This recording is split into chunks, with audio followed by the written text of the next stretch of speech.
Yeah, I'm pooped. Can't wait to just collapse in a nice, comfy bed. Yawn again. At this point, it's a fight to even keep your eyes open.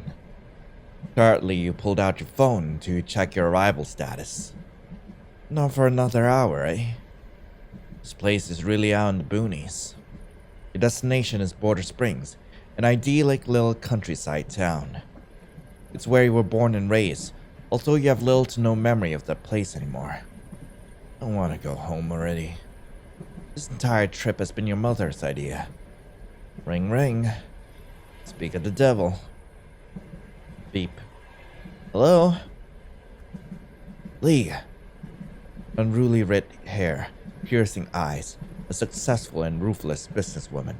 Even now, as she speaks to her only child, there's not a hint of tenderness in the features. Hey, Mom. Did you arrive yet? Not for another hour. I see. How's the ride been so far? Yeah, it's different. Everything here is so outdated. This train looks like it was made like 200 years ago. 147 years ago. The railroad never bothered to upgrade it. But it does its job. Once a week, it goes to and from the nearest city for supplies, picking up the occasional passenger on the way. Although people don't tend to take this route in the first place. You should be glad it's still running. The only other alternative to getting to Border Springs is by foot. Thank you, Miss CEO of Trains. It still sucks. I still want to go home. You're spoiled. That's why I've cuddled you for far too long. You do nothing all day but stay in your room playing video games. It's time you get out into the real world. By shipping me off to some place so remote it doesn't even show up on the map. It's your birthplace. You'll be thanking me, Lee. Besides, you have Petunia there. I'm not even that close with her anymore. We've barely spoken since I moved. You got along just fine 10 years ago. Make it work. I have a meeting to go to soon. Let me know when you arrive. Bye, little plum. Bye, Mom. So much for that, I guess. You look around the passenger car. Like your mother said, there weren't many people taking this train in the first place. The passenger car was basically empty, and ideally, you'd use this time to doze off a little. Keyword being ideally. Are people just being too rowdy? Oh, babe, I love you so much. I love you so much more. Mwah, mwah, mwah. It's not like I'm gonna get a wink of sleep anyway with how loud the couple behind me has been this entire ride. Yeah. I'll just go to the restroom. Splashing some cold water on my face might help wake me up. You get up out of your seat and... excuse me. Me? A familiar face looks back at you with concern. Are you hurt? No, sorry. I wasn't looking where I was going. You squint at him. Those droopy eyes, a nervous demeanor, reminds you of someone from a whole other video game. Have we met before? Are you hitting on me? Well, no, I'm not. Sorry. It was a dumb question anyway. No, not at all. I'm Crow. He shyly motions to himself.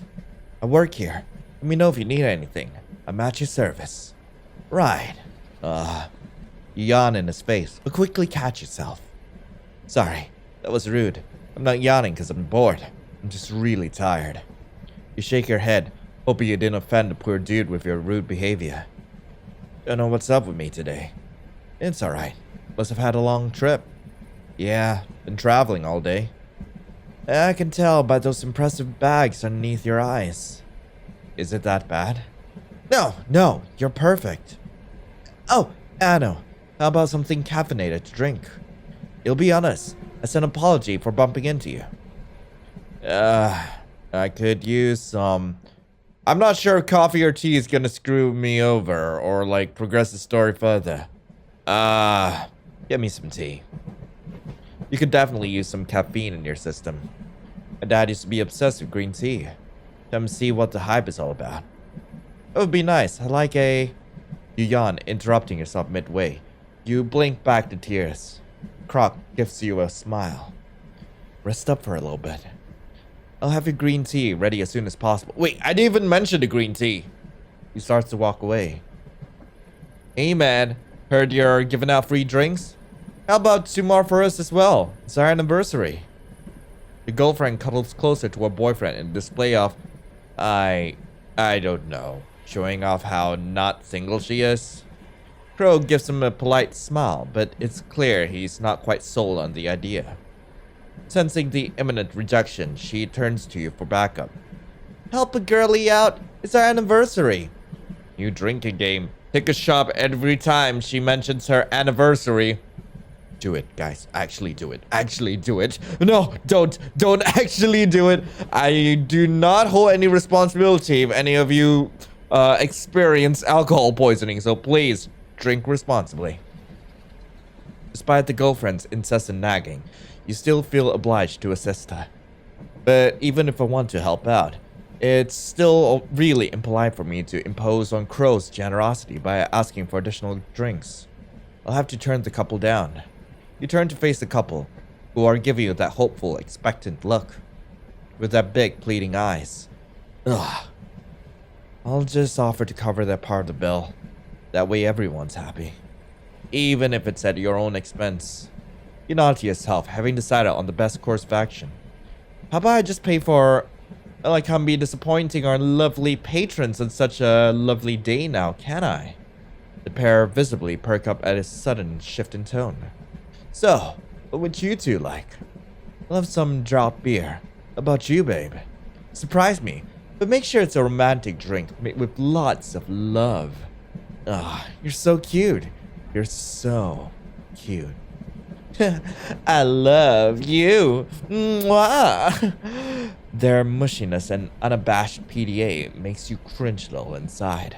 Crow, on the other end, doesn't seem to be the least bit fazed.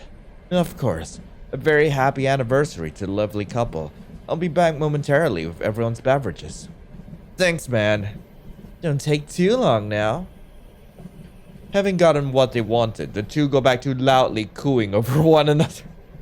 Are you for real, guys? Seriously, how would you feel if I was all up in your face, just smooching it up with some rando? Not my own partner. I'd be smooching some rando, and of course, I'd be making this rando just as awkward about it as well, because he'd be like, I don't even know this man. You slump back into your seat, relieved that the unwanted attention has been shifted off of you. Unfamiliar scenery passes you by as you stare out the window. This is the first time I've traveled so far on my own. In fact, I can hardly remember the last time I left my apartment, since I dropped out of school anyway. Was the sky always this blue? Never knew how pretty it could be. You drowsily open your phone, hoping to send a picture to Petunia. Connection lost. It was fine earlier. You won't have much luck getting a signal from out here. Whoa! You nearly jump out of your seat. You didn't hear him approach you. Did I scare you? A little. Heh, sorry about that. He gingerly hands you a piping hot cup of green tea. You grab the cup, taking a tentative sip. Green tea is rich and strong, smooth in flavor, with a soothing aroma. You blink. Whoa, this is really good. He beams. I'm glad you like it. He motions to the seat across from you. And if I join you? Oh, nah. Sorry, I didn't mean to overstep my boundaries. It's not often I get to chat with others while I'm on my shift, since we rarely have anyone else aboard the train. He looks embarrassed, and you feel a twinge of guilt. Man, Lee, you are so easy to guilt trip. Nah, it's okay. You can sit down. Yeah, thank you. You sigh. You just can't say no to others, especially not when they have that lost puppy look on them. He plops down across from you with a sweet smile.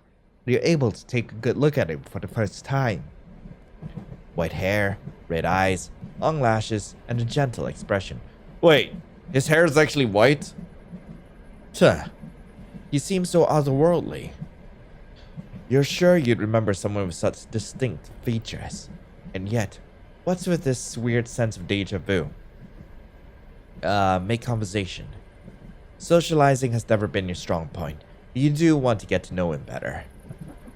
You attempt to strike up a conversation. So, desperately grasp something. Anything to say. Your eyes rest at his melanistic hair. You have white hair. Okay, that was bad. Terrible even.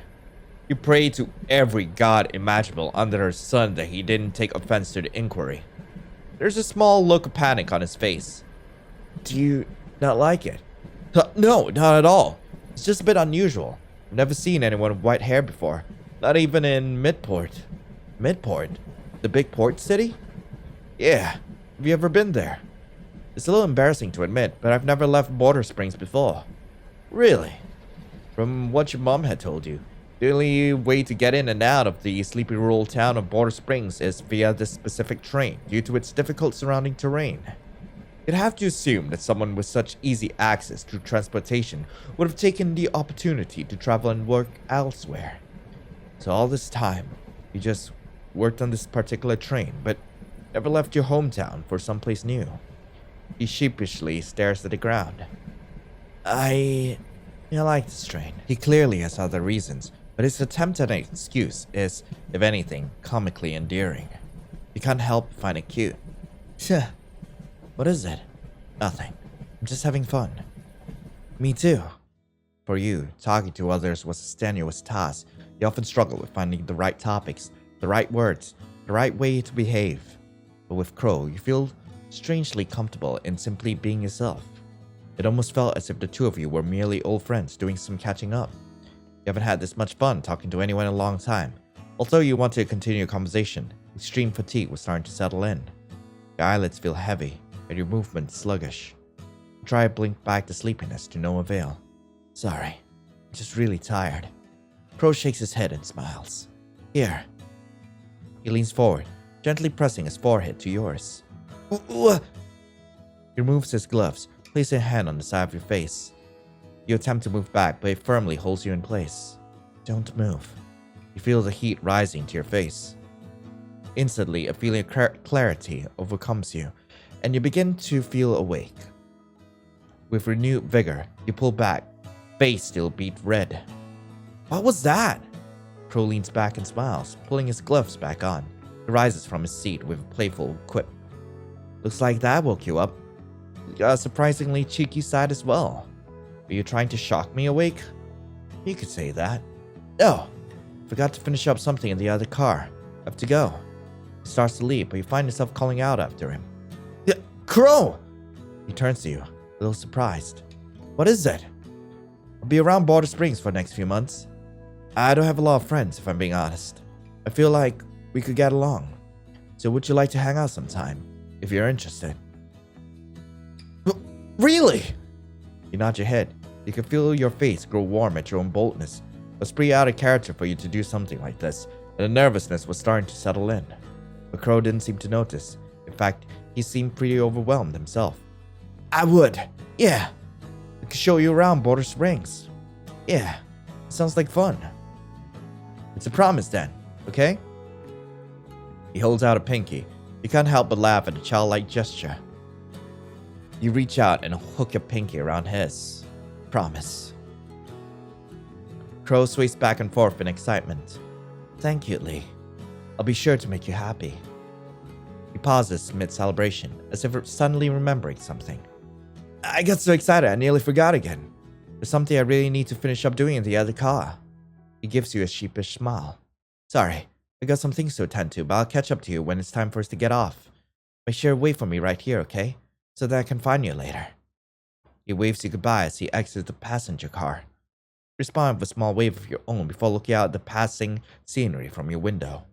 There's a warm and giddy feeling in your chest from having made a new friend. Maybe this trip to Border Springs won't be so bad after all. Ending 1. No friend. We're going to go through all the endings. This time, I'm gonna sit in silence instead, see how that goes.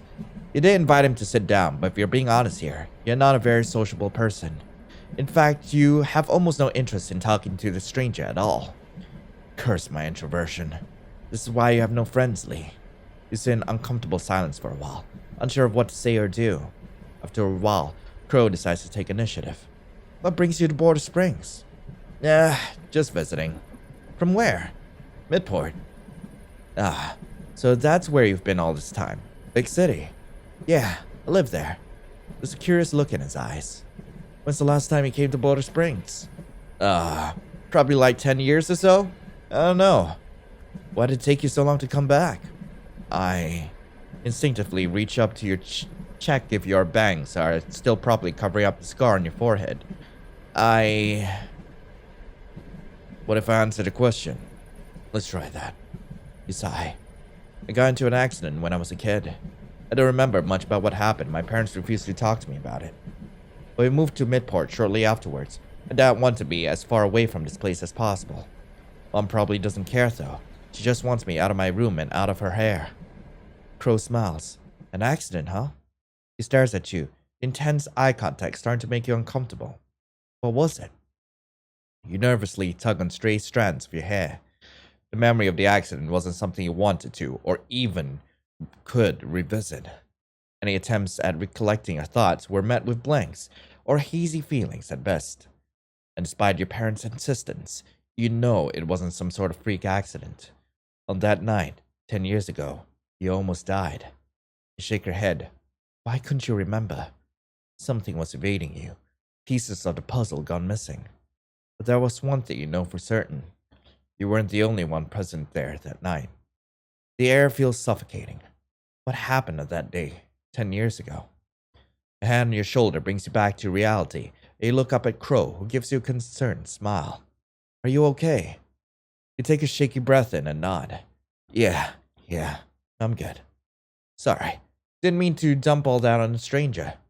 Crow shakes his head. No, I was the one who asked. Thank you for indulging me. Yeah, no problem. I'd love to talk with you some more, but I do have other passengers to attend to. I'll be back shortly to collect your cup. Would you mind waiting here for me until I return? Sure, I mean there's nothing else for me to do anyway. Crow beams. Wonderful. Well then, I'll be back. It's nice talking, Lee. He rises from his seat, gives you a small bow before exiting the passenger car to the dining car, closing the door behind him. You watch him leave, then fidget around nervously. There's something off-putting about him. You sigh. He's never been good with strangers, or people in general. He's been nothing but kind to you, and here you are, struggling to like the guy. Oh well. I'll try my best to get along with him, but I don't owe him anything for getting me a free drink. We'll just say our goodbyes after this train ride and go our separate ways. You stare out the window. The silence is almost permeating. You turn around, peeking over to the seats behind you. The couple sitting there is gone. It must have gotten off at some point. No wonder it's so quiet. You look back at your empty cup. It was nice to have a warm drink, but if anything, you feel drowsier than before. I guess the caffeine isn't kicking in yet. You try to move, but your body feels heavy. Uh-oh. You collapse back into your seat, your mind hazy. What's going on? You try to grab your phone, but you find yourself unable to move your hands. Gotta call for somebody. You hear approaching footsteps, and a worried voice called out to you. Lee, you alright? Really tired. You feel yourself falling over. Here, let me help you. Crow removes his gloves, pulling you upright into your seat. He nestles your head into his shoulder, gently brushing aside stray strands of hair from your face. Poor thing. You must be exhausted. Go on. Sleep. Just leave it all to me, okay? You can rest, as long as you need to. I'll take care of you. At least until you wake up. You mumble out a thanks, too tired to properly process anything, but grateful for his assistance. His fingers gently sift through your hair, and the soothing motion is the last thing you remember before your vision blurs and the world fades to black. Your bangs have gotten longer. You used to be taller than me. You've changed so much. I still recognize you anywhere. Do you remember our promise? You said you'd be with me forever. You won't disappear off someplace again, will you? You would. You leave me again, You'll abandon me again. But that's okay. You see, I've changed too. I don't need you to hold on to me anymore, because I won't be letting go of you a second time. We'll be arriving soon. Sweet dreams, Lee. There's much for us to catch up on. Ending 2. Sweet dreams. Oh! I've already seen all the endings available in this game. I wonder if there's anything within game files I can play around with. Like deleting any safety keys that may be in the game folders. Maybe I should read the description of the game store page and check out the game manual download on itch. Are you seriously gonna do a fourth wall break? But yes, there are some Doki Doki shenanigans here. We'll check that out real quick. So went ahead, deleted the safety key. And apparently we have a new choice after we choose our drink. Which is to let the drink cool. A wave of unease washes over you as you take the cup from Crow. You should hold off on drinking it right now. Feeling a little guilty, you set the cup down. Do you not like it? No, not at all. I'm just worried about it being too hot.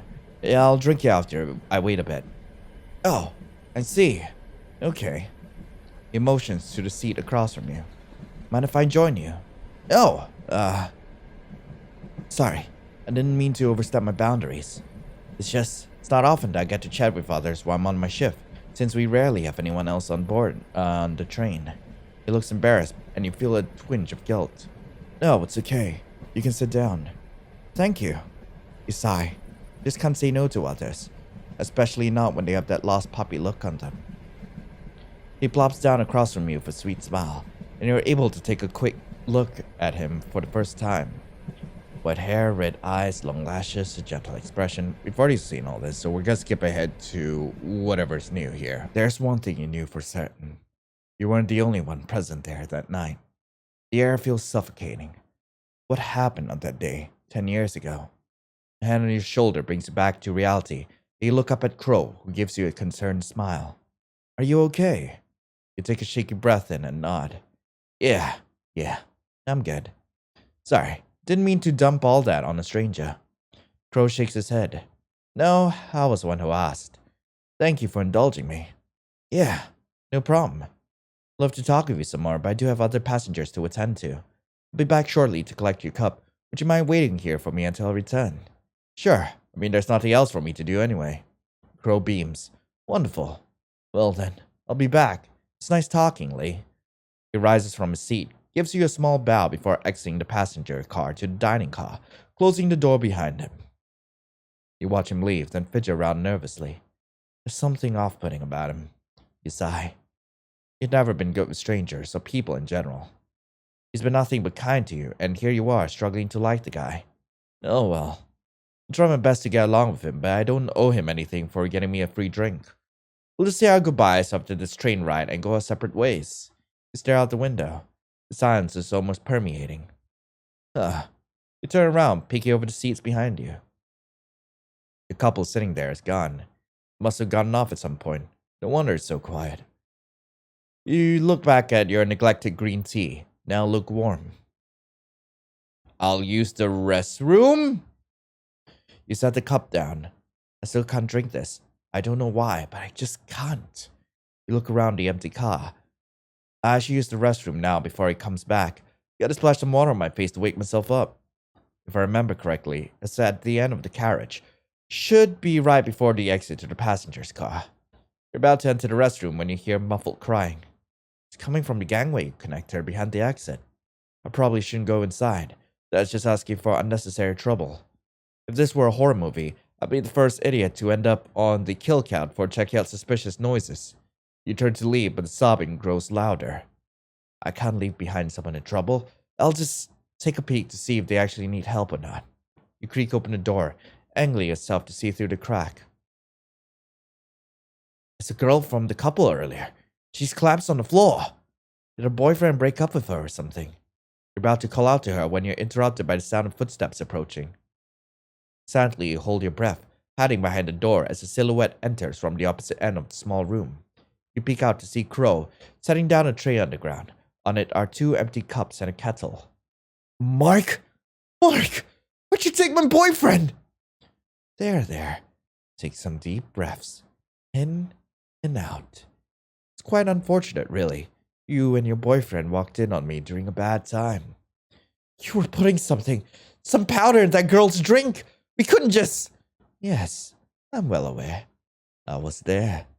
I must say, your boyfriend sure had aptitude for theatrics. Shouting at me, waving his arms around wildly, threatening to report me. How frightening. It's no wonder I acted in self defense. Please, I just want to be with him. Please, don't hurt him. Don't hurt him. Please, just let us go. Shh. You seem to be in an emotional state right now.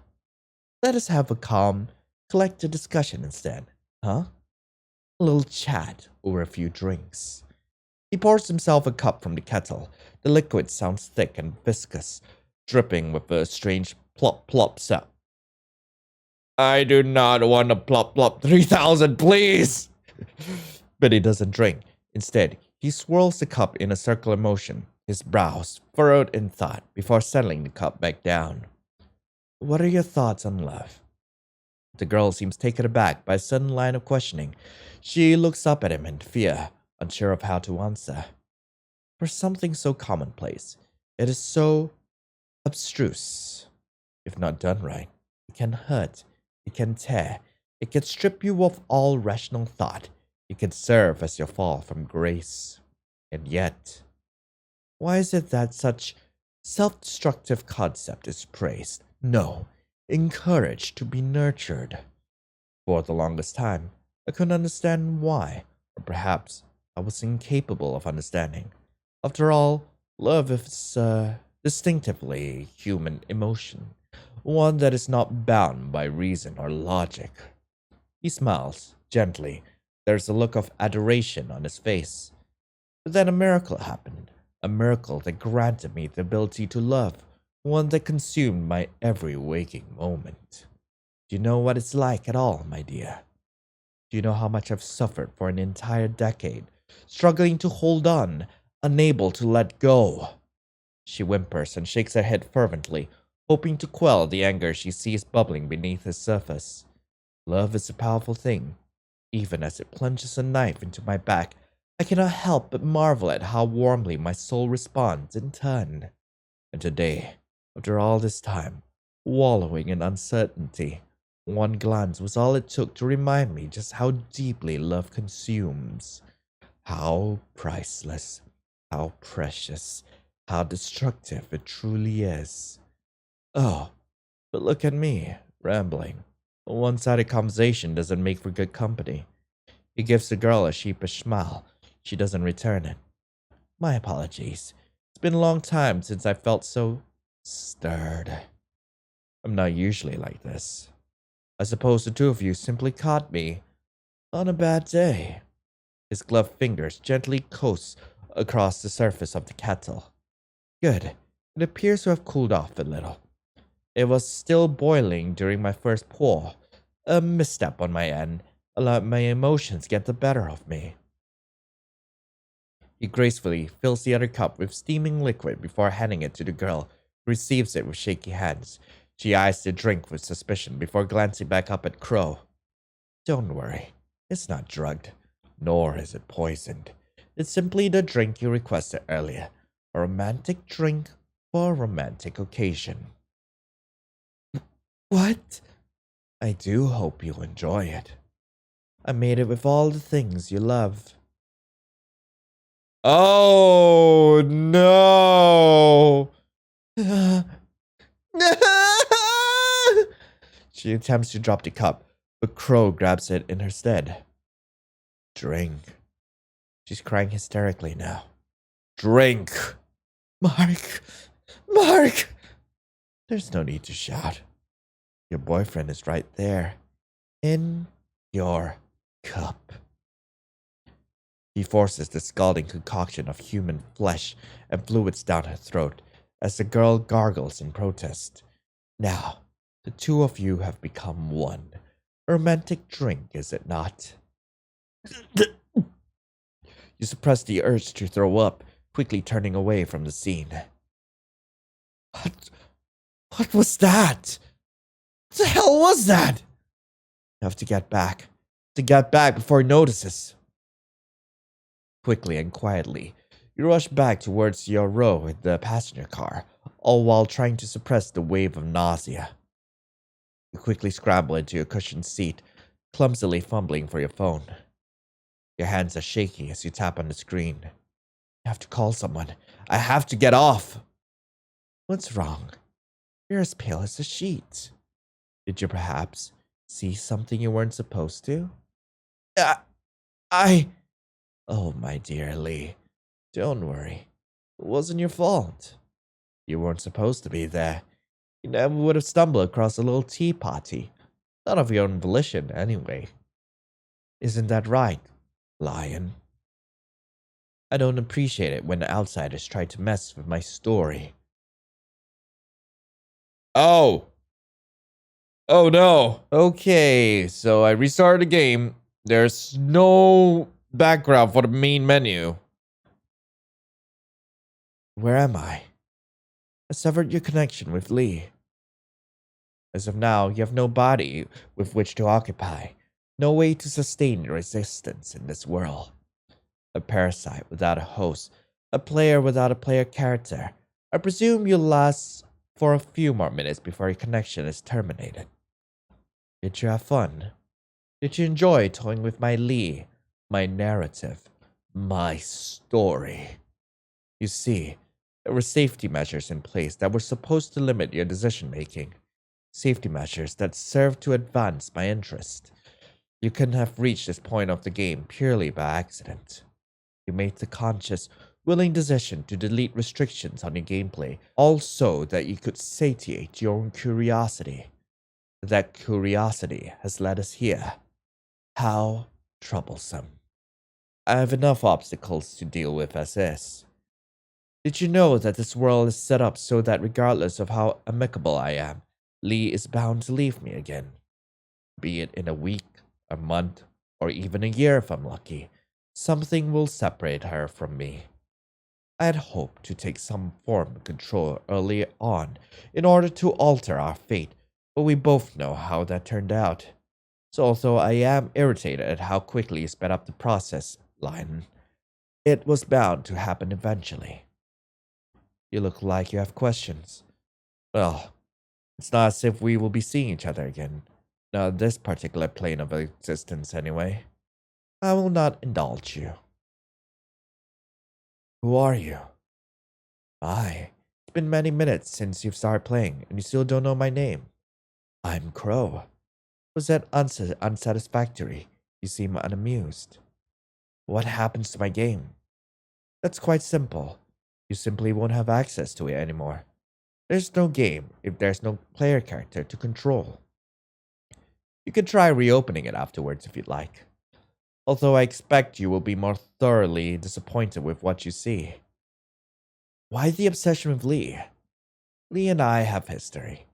We were close before her accident. I won't delve too much into it, as it largely concerns our younger halves. But that happened on that day.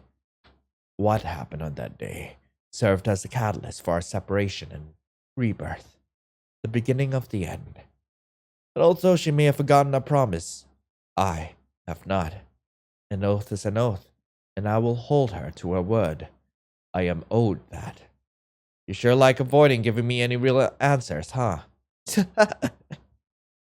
Do not take it personally. It is simply my manner of speaking. How do you know all this? That's quite simple. I've always held a certain fondness for liberal sciences, and in this world, at its core, it's nothing but ones and zeros, contingent on logic and arithmetic. Quite easy to see the outcome of one's destiny when it's all predetermined. After all, there's only so much content our creator can put in before she runs out of steam. But that does not mean I am bound to those predetermined outcomes, and neither are you. We are volatile variables within this world, variables that have the potential to, well, change the game. We may know our endings, but we are not resigned to them. I want to ask more, but I can feel myself being kicked out of the game already. Looks like this is our farewell. This was the most enjoyable session. Thank you for accompanying me, Lion. Started to grow a little fond of you. Perhaps we will see each other again. But for now, this is where we part ways. Ending. Friend, goodbye. Anyway, that was Sweet Dreams. I really hope you guys enjoyed yourselves. If you guys want to play this game for yourself, link to the game will be in the description below.